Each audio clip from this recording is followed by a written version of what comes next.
जब भी सर्किट के अंदर डायोड लगा रहता है, जब भी डायोड लगा रहता है तो उसमें फॉरवर्ड और रिवर्स बायसिंग समझते हैं। तो फॉरवर्ड और रिवर्सिंग बायस जो समझ लिया क्वेश्चन बन गया। नीट यूजी 2026 3 मई का क्वेश्चन है। इस क्वेश्चन के अंदर सर्किट के अंदर डायोड लगा हुआ है।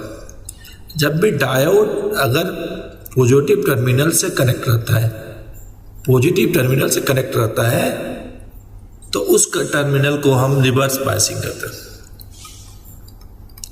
और निगेटिव टर्मिनल से कनेक्ट रहता है तो उसे हम फॉरवर्ड बोलते हैं। ये बात समझ, निगेटिव टर्मिनल मान लो, इसको पॉजिटिव, शॉर्ट रिकवर। अब रिवर्स बायसिंग में इसके अंदर दो चीज़ों, रिवर्स बायसिंग के अंदर इन्फिनिटी पर लेते हैं, रेसिस्टेंस इन्फिनिटी हो जाता है, और फॉरवर्ड बायसिंग में रेसिस्टेंस आपको 0 हो जाता है।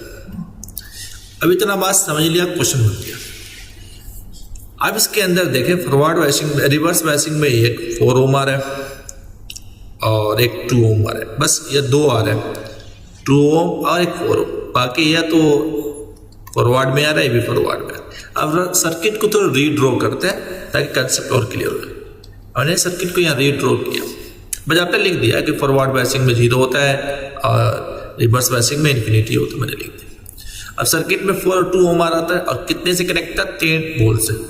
अब करंट यह निकालना बहुत आसान है, वोल्ट भी दिया है और रेसिस्टेंस भी दिया है, यानी 10/2 एक ले लो, दूसरा 10/4 ले लो। सिंप्लीफाई कर लेंगे, 2 और 4 का एलसीएम 4 हो जाएगा, यानी इसका एलसीएम या 2 तो 20 या 10 यानी 30 हो जाएगा। कैंसिल आउट कर लो 2 और 15, यानी 15/2 एम्पियर करंट हो। कितना आसान हुआ, मतलब नीट के क्वेश्चन के अंदर विद इन सेकेंड्स में बन जाता है। बस थोड़ी सी माइंड होनी चाहिए रिवर्स और फॉरवर्ड, जब उससे क्लियर हो जाती है। और मैंने यहाँ इसका 15/2 एम्पियर, यानी ऑप्शन नंबर डी।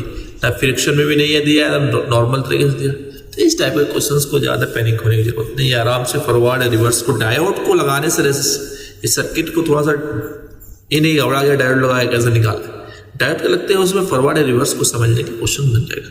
हंसते रहो, मुस्कुराते रहो, क्वेश्चंस बनाते रहो।